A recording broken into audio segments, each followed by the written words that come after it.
Selamat pagi, sahabat podcast Bawaslu Kota Mojokerto. Jumpa lagi dengan podcast Bawaslu Kota Mojokerto. Kali ini kita kedatangan tamu spesial, yaitu mungkin teman-teman bertanya-tanya siapa narasumber kita kali ini. Beliau adalah Bapak Kepala Bagian Pengawasan Bawaslu Provinsi Jawa Timur. Selamat pagi, Pak. Selamat pagi, Pak Ketua. Salam pengawasan, Pak. Iya. Mungkin kita bisa lepas ini, nggak apa-apa. Iya. Biar kalau istilahnya peribahasa tak kenal maka tak sayang. Mungkin di podcast kali ini kita akan lebih mengenal lebih dekat kabak kita. Mungkin teman-teman Bawaslu Kabupaten Kota Jawa Timur banyak yang belum mengenal. Siap. Yang sebelumnya adalah Bapak Filbert Sidaputar yang dilantik di Bawaslu RI. Hari ini kita ada kabak pengawasan baru yang panggilannya Pak Wesley. Ya, gitu. Mohon perkenalkan, Pak. Nama lengkapnya, Pak, karena kan kita orang Jawa ini susah mau nyebutnya, takut salah. Gimana, Pak? Iya, siap. Ya, baik. Terima kasih Pak Ketua. Izin teman-teman seluruhnya, teman-teman Bawaslu Kabupaten Kota Jawa Timur. Saya perkenalkan diri, nama saya Lambok Wesley Simangunsong. Nama yang panjang tapi biasa dipanggil dengan Wesley. Iya. Begitu Pak Ketua. Iya. Ini dari suku apa, Pak? Saya sukunya suku Batak, Sumatera Utara. Iya. Kita ini orang Jawa kan, mau penasaran kan, kalau dulu itu ada Pak Filbert Sidaputar. Siap. Kemudian ada Ritonga, ada apa lagi lah? Ini ada Simangunsong. Nah, ini Iya. seperti apa, Pak, marga-marga di sana itu, Pak? Mungkin sedikit terkait dengan marga Bapak ini gimana, Pak, ceritanya kan? Baik, terima kasih Pak Ketua. Mungkin sedikit yang saya tahu, jadi Batak ini ada 7 jenis, 7 macam, dan saya sendiri berasal dari yang Batak Toba. Batak Toba itu kebetulan asal muasal nenek moyang kami adanya di Kabupaten Baligi sekarang, Kabupaten Baligi. Jadi marga saya sendiri itu Simangunsong. Simangunsong itu bagian dari 4 marga serumpun. Rumpunnya itu disebut dengan Sonak Malela, dan kebetulan dalam Sonak Malela itu Simangunsong itu anak yang paling gede. Oh, gitu, Pak. Ya, anak yang kita ada 4 orang, kakak beradik. Yang kedua itu Marpaung, yang ketiga itu Pardede, dan yang terakhir itu Napitupulu. Gitu Pak. Jadi kalau orang Batak itu satu rumpun 4 marga tadi nggak boleh saling menikahi. Oh, gitu, Pak. Perempuan laki-laki atau silang laki-laki perempuan tidak boleh. Gitu Pak sementara. Iya. Jadi ini ada orang saudara kita dari Sumatera Utara Siap. yang terdampar di Bawaslu Provinsi Jawa Timur, gitu, Pak, ceritanya. Iya. Ini tadi ngomong-ngomong terkait dengan suku, Pak. Pak Wesley. Saya manggilnya Pak Wesley Iya, aja. siap ya Pak. Kemudian ceritanya ini bisa menjadi kabak pengawasan di Bawaslu Jawa Timur ini. Iya. Ceritanya bagaimana, Pak? Kita kan perlu tahu, penasaran. Ini kita, termasuk saya ini kan divisi pengawasan. Memang baru pertama kali ini mengenal Bapak pada saat supervisi ya ke kantor kami. Iya. Ceritanya gimana, Pak? Bisa terdampar di Jawa Timur? Iya, baik. Mungkin saya jawab sesuai dengan apa yang terjadi. Jadi begini Pak Ketua ceritanya. Di medio bulan Desember 2020, saya mengajukan permohonan pindah ke Bawaslu RI. Kemudian permohonan pindah itu sendiri sebenarnya permohonan pindah dalam jabatan. Gitu. Jadi surat itu saya buat ditujukan ke Bawaslu RI, Seki Bawaslu Provinsi Nusa Tenggara Timur. Nah, setelah itu beriringnya waktu, saya juga bingung. Saya daftarnya di Bawaslu NTT, pelantikannya di Bawaslu Provinsi Jawa Timur. Jadi saya pikir Jauh sekali. Iya, jauh sekali, Pak. Jadi saya pikir bahwa kejadian itu saya amini ini semuanya rencana Tuhan, jadi saya amini dan saya jalankan, Pak. Gitu. Iya. Jadi apa ini kan terkait dengan sumpah janji sebagai Iya. pejabat negara, Pak ya. Iya, siap. Harus selalu siap ditempatkan di Di mana mana saja, iya. Sekarang di Surabaya, Pak ya. Tinggal di daerah mana, Pak? Surabaya. Tinggal di daerah Sudosromo, Pak. Ini keluarga juga ikut, Pak? Sementara saya masih lajang nih, Pak. Nanti mungkin istri menyusul. Oh, Iya. jadi bujang ini. Iya, bujang. Di masa PPKM sendirian ini, Pak. Iya, Pak. Betul, Pak. Benar-benar WFH ini. Iya. Ini di Kabupaten NTT, Pak ya, sebelum di Bawaslu. Iya. Ini Bapak kan tugas di sana. Kira-kira bertugas di mana saja, Pak, sebelum di Bawaslu, dilantik di Bawaslu Jawa Timur? Oh iya, siap. Izin Pak Ketua. Jadi saya penempatan pertama PNS itu tahun 95, tepatnya di Kecamatan Gomo, Kabupaten Nias. Waktu itu Kabupaten Nias masih satu kabupaten. Ya. Kalau sekarang sudah satu kota, 3 kabupaten. Itu tahun 95, tahun 98 saya keluar karena mengikuti pendidikan lanjutan di Institut Ilmu Pemerintahan Jakarta. Tahun 98 di Jakarta, kemudian saya tamat tahun 2000 karena saya menikah dengan istri yang sekarang tahun 2001.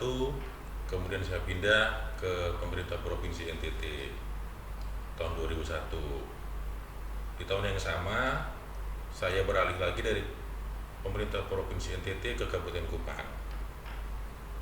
Jadi di Kabupaten Kupang semenjak tahun 2001 saya pernah sempat jadi sekretaris lurah, pernah lurah, kemudian pernah juga kepala seksi sarana pelayanan umum di kecamatan, dan posisi terakhir sebelum sampai di Bawaslu Provinsi Jawa Timur, saya di Badan Pengelola Keuangan dan Aset Daerah Kabupaten Kupang. Itu, Pak. Jadi prosesnya mulai dari bawah sekali, Pak ya. Iya. Iya. Sampai sekarang di Kabak Pengawasan ya di Iya, siap. Provinsi Jawa Timur gitu, Pak ya. Terkait ini kan memang di penyelenggara ya, Pak, di Iya. Badan Pengawas Pemilu itu kan salah satu tupoksinya, tugas dan kewenangannya itu adalah mengawasi tahapan gitu, Pak. Sebelumnya di dalam kurikulum vitae ini Bapak kan termasuk punya segudang juga pengalaman di dunia pemilu kan gitu ya, yang infonya pernah menjadi ketua KPPS sebanyak 6 kali ya. Iya. Bahkan terakhir pemilu 2019 yang mungkin dikatakan pemilu yang punya catatan yang rekor gitu ya. Iya. Kira-kira ceritanya bagaimana, Pak, pengalamannya dan terkait apalagi termasuk pemilu terakhir ya, Bapak infonya di CV itu pernah menjadi ketua KPPS. Iya. Seperti apa itu pengalamannya, Pak? Iya, baik. Terima kasih Pak Ketua. Jadi kalau mau dibilang saya banyak pengalaman, mungkin tidak. Saya mungkin pengalamannya sedikit. Bahkan yang sedikit itu juga justru saya berada pada posisi yang paling bawah.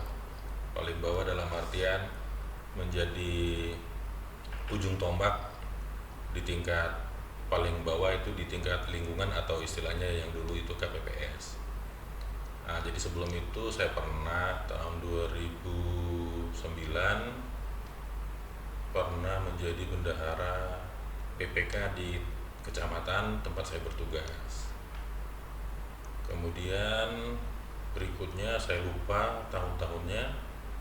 Saya pernah jadi ketua KPPS pada saat pemilihan wali kota Kupang, kemudian ketua KPPS pada saat pemilihan gubernur Nusa Tenggara Timur. Itu kayaknya dua kali. Kemudian saya pernah jadi ketua KPPS pada saat pemilihan pileg dan presiden dan wakil presiden. Itu yang terakhir yang tahun 2019, Pak. Iya. Ya, jadi podcast ini adalah salah satu media pengembangannya Humas ya. Iya. Jadi saat ini kehumasan Bawaslu di Jawa Timur ada salah satu pengembangan strategi memperkenalkan lembaga. Salah satunya adalah media podcast seperti ini. Jadi apalagi di masa pandemi seperti ini, Pak. Jadi memang kita sangat dibatasi, ada PPKM yang saat ini ada PPKM level 4 ya sampai 2 Agustus. Dengan media podcast ini diharapkan masyarakat bisa mengenal Bawaslu lebih dekat gitu, Pak. Karena ini ya podcast santai, Pak. Kita ada kopi, kita minum dulu, Pak, biar santai.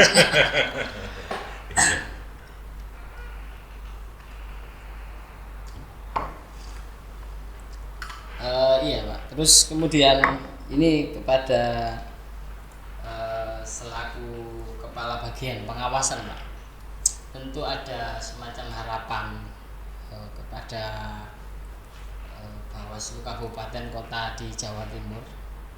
Pertama, saat ini kan tahapannya Bawaslu Divisi Pengawasan kan pengawasan daftar pemilih berkelanjutan.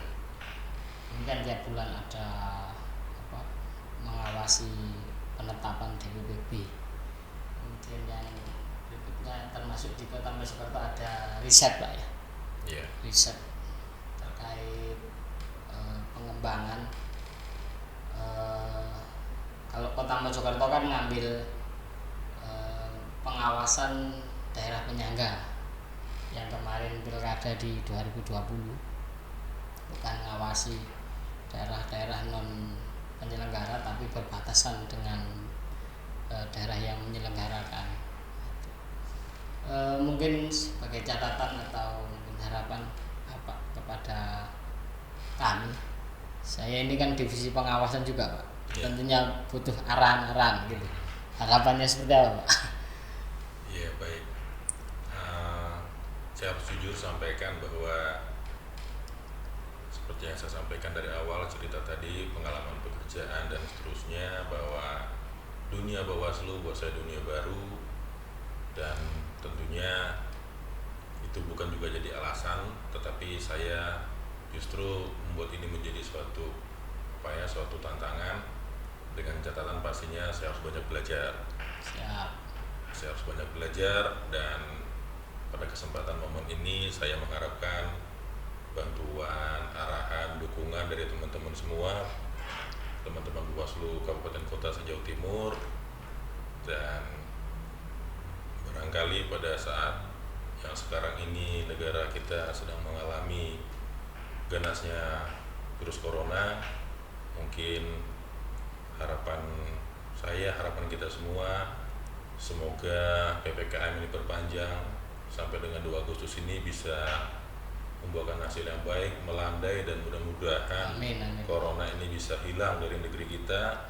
Dan saya juga mengajak kita bersama untuk sama-sama tetap jaga kesehatan, tetap jaga protokol kesehatan supaya kita bisa tetap sehat dan kita bisa menghadapi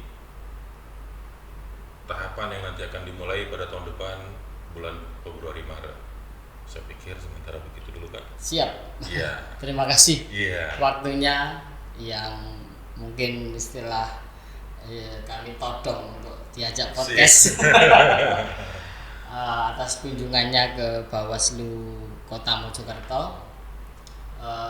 Demikian teman-teman sahabat podcast Bawaslu Kota Mojokerto.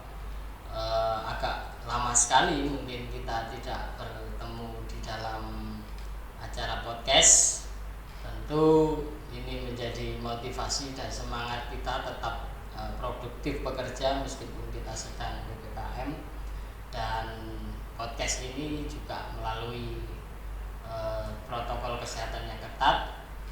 Untuk itu saya mengulangi dan mengajak kepada sahabat-sahabat podcast Bawaslu Kota Mojokerto untuk kita taat kepada protokol kesehatan, dan mudah-mudahan COVID-19 ini segera berlalu, khususnya di Kota Mojokerto. Semua warga Kota Mojokerto diberi kesehatan dan corona segera berakhir di negara kita. Saya kira itu. Saya ucapkan terima kasih. Terima kasih juga. Mohon maaf kepada teman-teman, juga saya sampaikan mohon maaf. Demikian. Assalamualaikum warahmatullahi